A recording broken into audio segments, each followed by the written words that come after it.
Hello बच्चों, आज हम हिंदी संचय का पाठ 8 विनय के विषय में अध्ययन करेंगे। विनय का अर्थ होता है नम्रता और नम्रता का अर्थ होता है स्वभाव की कोमलता, यानी घमंड का न होना ही नम्रता है। नम्रता मनुष्य के चरित्र का एक आभूषण होता है। मनुष्य के सभी गुण बेकार हो जाते हैं अगर वह विनयी नहीं है। आदर, मान और बड़प्पन उसी को प्राप्त होता है जो विनय होता है। विनयी होने से मनुष्य में पात्रता आ जाती है और वह सभी को प्रिय लगने लग जाता है। विद्यार्थियों को विनयशील बनने की प्रेरणा देना ही इस पाठ का प्रमुख उद्देश्य है। इस पाठ को पढ़ने से पहले हम इस पाठ के शब्दार्थ को पढ़ेंगे। पेट का अर्थ होता है पहुँच। प्रौढ़ का मतलब होता है परिपक्व। विनय का अर्थ होता है नम्रता। छूछा का अर्थ होता है शून्य। बरबस का मतलब होता है बलपूर्वक। भस्म का अर्थ होता है नष्ट या राख।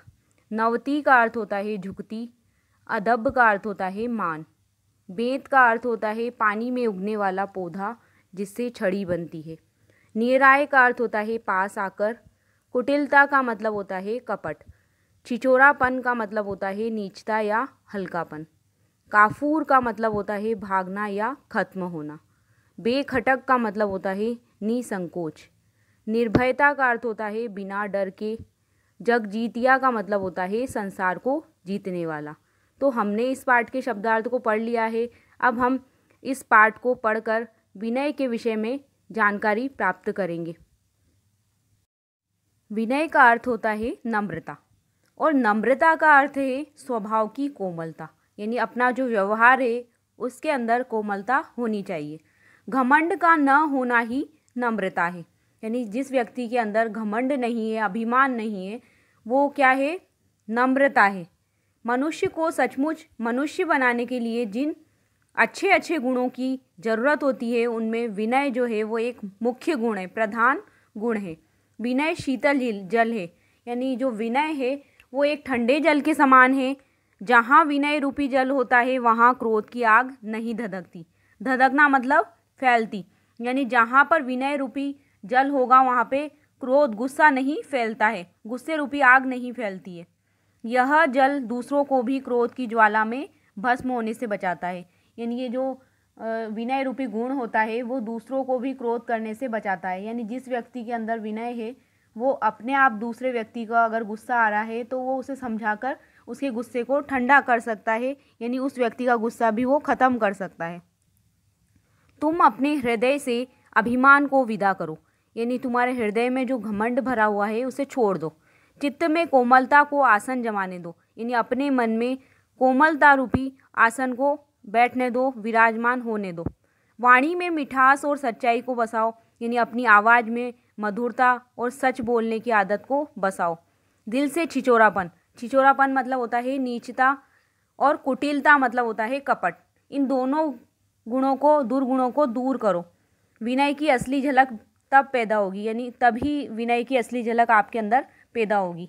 बादलों का झुंड जब उमड़ पड़ता है, यानी आकाश में जब बादल के झुंड आ जाते हैं, बादलों का समूह छा जाता है, तब आकाश की शून्यता, यानी आकाश जो है वो पूरी तरह से छुप जाता है, यानी कि दिखाई नहीं देता है। उसी तरह मनुष्य में विनय का विकास होता है।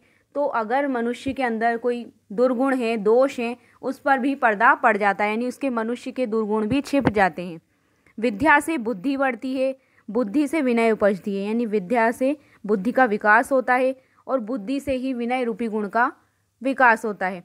जिसमें बुद्धि है किंतु विनय नहीं, समझो कि उसके पास मणि तो है पर वह तनिक भी चमक नहीं रही है, यानी कि जिसके पास विद्या है लेकिन उसके अंदर विनय रूपी गुण नहीं है, तो उसको ऐसा समझना चाहिए कि उसके पास मणि रूपी खजाना तो है लेकिन वह चमक रहित है, यानी उसमें वो चमकता नहीं है। जो विनयी है उसके सभी गुण अपने आप जगमगाते हैं, यानी जो व्यक्ति विनम्र है उसके अंदर जो जितने भी गुण हैं वो अपने आप चमकते हुए दिखाई देते हैं, यानी वो अपने गुणों को बताएगा भी नहीं तो भी उसके गुण चमकते हुए यानी बाहर उभर जाएंगे। जैसे आपने देखा होगा नदी तीर का बेंत, नदी और किनारा का जो रास्ता होता है उसकी उमड़ी हुई तेज धारा के सामने सिर नवा लेता है, यानी जब आपने देखा होगा कि नदी में जब तेज धारा आती है, उफान आता है, तो जो बेंत होता है, किनारा होता है, तो वहाँ पे पानी चला जाता है और फिर वही पानी वापस जब नदी की धारा कम हो जाती है तो वो पानी वापस नदी में चला जाता है। तो वो क्या कर रहा है, अपना सिर झुका लेता है। धारा से पीछा छूटने पर जैसा का जैसा तैसा खड़ा हो जाता है, जबकि उसी तट का पेड़ तनकर खड़ा रहने के कारण जड़ से उखड़कर धारा की चपेट में बह जाता है। यानी ऐसा बताया गया है कि नदी के किनारे पे अगर पेड़ सीधा खड़ा हुआ है तो वो पानी की चपेट में आकर, यानी पानी जब आता है तो उसमें वो बहकर जड़ से उखड़कर नदी में बह जाता है। ऐसे ही बड़ों के सामने घमंड में मतवाला होकर अकड़ने से नाश होते देर नहीं लगती। यानी हम अपने से बड़ों के सामने अकड़ दिखाते हैं तो हमारा घमंड जो है वो चूर चूर होने में देर नहीं लगती है। दुष्टों यानी कि बुरे व्यक्ति पर भी विनीत भाव से शासन किया जा सकता है। यदि कोई व्यक्ति बुरा है और उससे हम नम्रता से पेश आ रहे हैं तो उस पर भी हम शासन कर सकते हैं।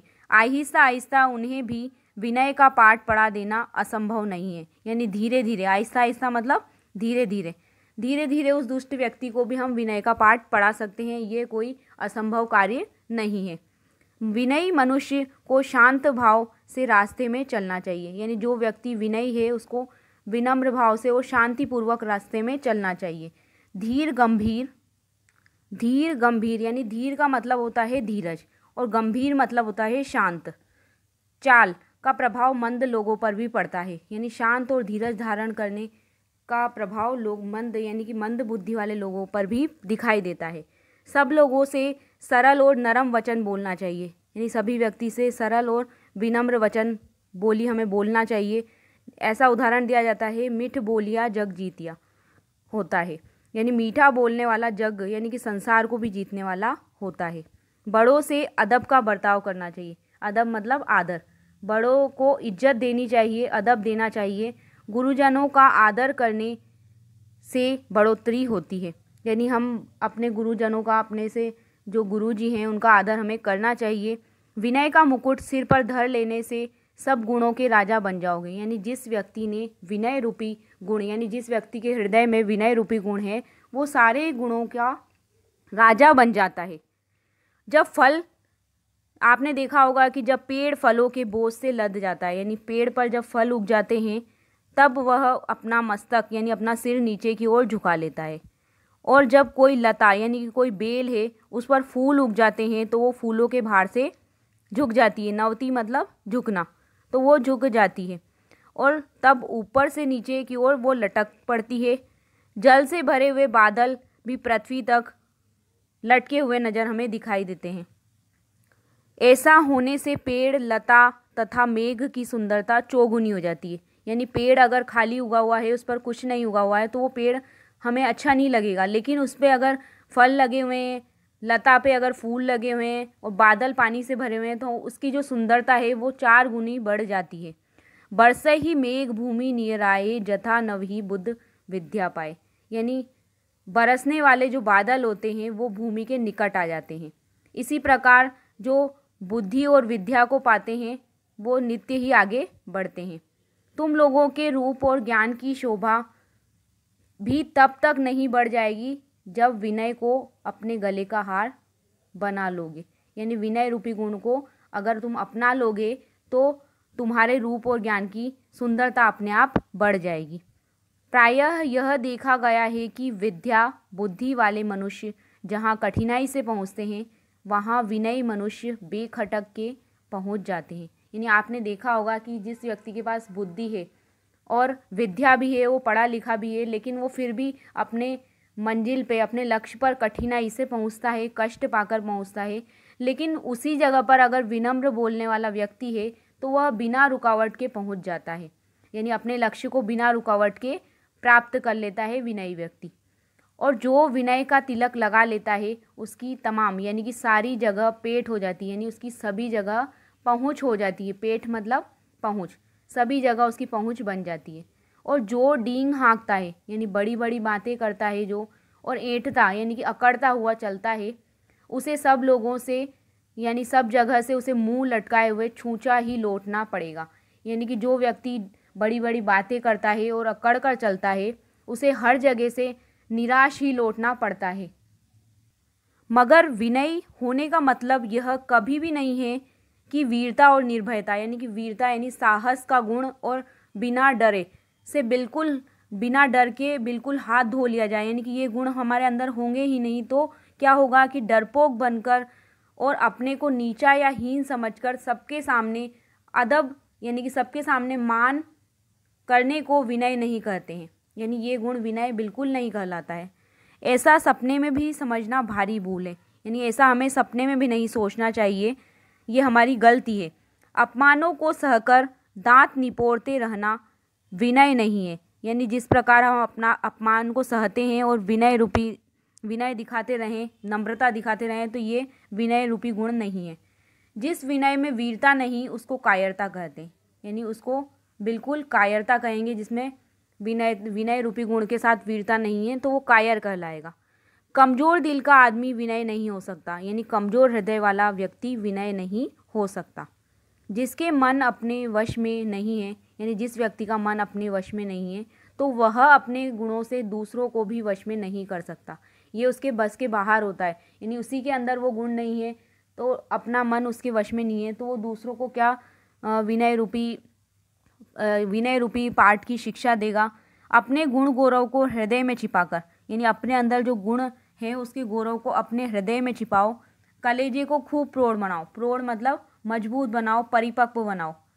सब तरह से निडर होकर, यानी सब जगह से बिना डरे। साहस के सहारे, यानी साहस के सहारे जो धीरज धैर्य पर भार कर देकर, और शिष्टता और सुशीलता, यानी अच्छे आचरण और सुशीलता के साथ, शुद्ध हृदय यानी अच्छे पवित्र मन के साथ और प्रसन्न मन से, खुश मन से दूसरों के सामने विनय प्रकट करना ही मनुष्य के लिए उचित है, यानी कि ये गुण मनुष्य के लिए उचित है। ऐसा करने से ही आत्मगौरव की रक्षा की जा सकती है, यानी ऐसा करने पर ही एक आत्मरक्षा रूपी गुण हमें प्राप्त होगा। अपने ही मुँह अपनी प्रशंसा करने से प्रतिष्ठा नहीं मिलती, यानी अपने ही मुंह से अपनी तारीफ़ करने से कभी भी इज्जत नहीं मिलती है। यानी व्यक्ति के अंदर अगर गुण है और वो खुद ही तारीफ़ कर रहा है तो वो क्या है, उसको इज्जत नहीं मिलेगी कहीं पर। अपनी बड़ाई आप करना, यानी अपनी प्रशंसा स्वयं करना विनय का लक्षण नहीं है, यानी कि ये विनय का लक्षण बिल्कुल नहीं है, गुण नहीं है। वह तो अपनी प्रशंसा सुनकर संकोच में पड़ जाता है और गड़ जाता है, यानी विनयी व्यक्ति के सामने अगर उसकी तारीफ़ की जाए तो वह संकोच यानी कि शंका में वो पड़ जाता है और वहीं पर उसे देखता रह जाता है। जब तुम अपने गुणों को छिपाए रहोगे, यानी तुम्हारे अंदर जो गुण हैं उसको छिपा कर रखोगे, तब बरबस चारों ओर उनकी चर्चा चल पड़ेगी, यानी अपने गुणों को तुमने छिपा रखा है तो चारों दिशाओं में उसकी चर्चा अपने आप होने लगेगी। बिना बताए भी उन गुणों को देखने से भी लोग उसकी चर्चा करने लगेंगे।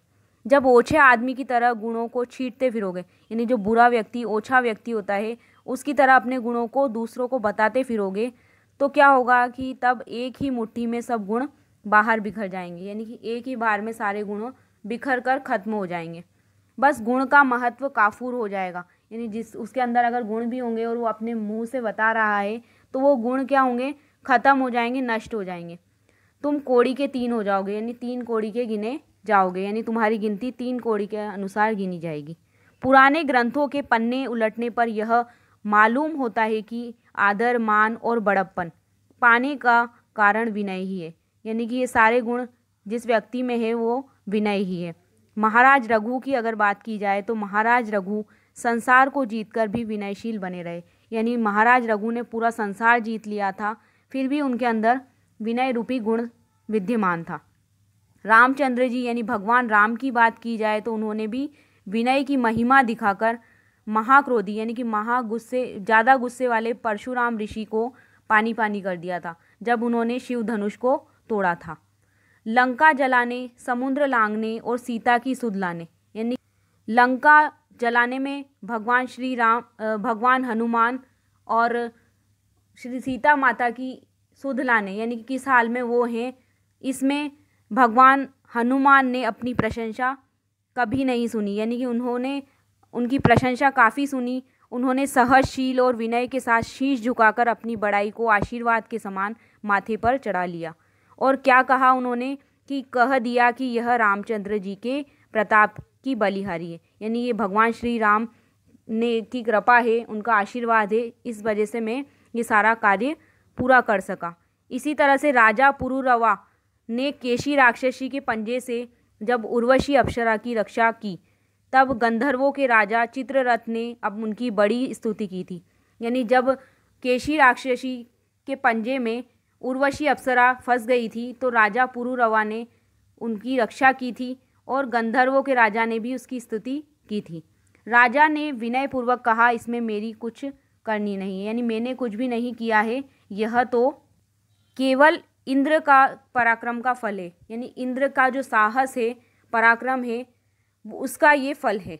इतना उन्होंने गंधर्वों के राजा चित्ररथ ने कहा था। यानी उन्होंने अपनी तारीफ स्वयं नहीं की। जब तक मनुष्य विनयशील नहीं बनता तब तक वह सबकी आंखों में खटकता है। यानी व्यक्ति के अंदर अगर विनय रूपी गुण नहीं है तो वो सभी की आंखों में अखरता है। जो विनयशील है उसे सब लोग प्यार की दृष्टि से देखते हैं। यानी जिसके अंदर विनय रूपी गुण है उसे सभी प्यार की निगाह से देखते हैं। विनयी बनने से मनुष्य में पात्रता यानी कि योग्यता आ जाती है। अच्छे लोग सुपात्र को अपना गुण देने लग जाते हैं। यानी जिस व्यक्ति के अंदर अच्छे गुण हैं वो दूसरे व्यक्तियों को भी वो गुण देने लग जाता है और धीरे धीरे सब गुणों का संचय विनय में हो जाता है। यानी संचय मतलब इकट्ठा करना, धीरे धीरे अच्छे गुणों को इकट्ठा करना विनयी हो जाता है। जैसे गहरी जगह में चारों ओर का पानी एकत्र हो जाता है।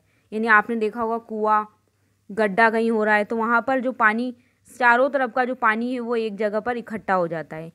तो इसके लिए एक पंक्ति भी दी गई है, सिमटी सिमटी जल भर ही तलावा। सिमट सिमट कर जो जल है वो तालाब में भर जाता है। जिमी सद्गुण सज्जन पह आगा।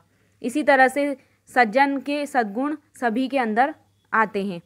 इस प्रकार की कहावत कही गई है। इस प्रकार हमने ये विनय रूपी गुण के बारे में इस पाठ के माध्यम से पढ़ा। इस प्रकार ये पाठ हमारा पूर्ण हुआ। धन्यवाद।